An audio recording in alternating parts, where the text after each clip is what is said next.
Дәуәт дин жеткирүү 15. Сағыл ибн Саид радиаллаху анху риваят қылады. Расулуллах саллаллаху алейхи вассалам айтады, шындығында бұл дин, ислам, қазына. Анын ачқыштары бар. Алла кимди жақшылықтың ачқычы, жамандықтың құлпысы қылған болса, аға жақшылық болсын. А кимди жамандықтың ачқычы, жақшылықтың құлпысы қылған болса, аға азап болсын.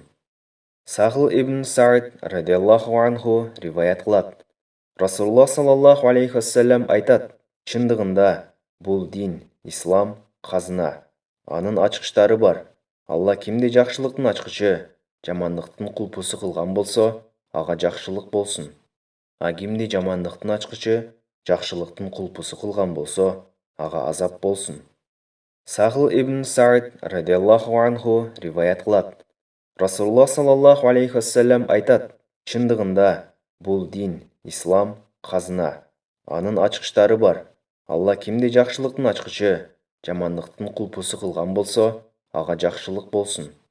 А кимди жамандықтың ачқычы, жақшылықтың құлпысы қылған болса, аға азап болсын. Ибн Маджа.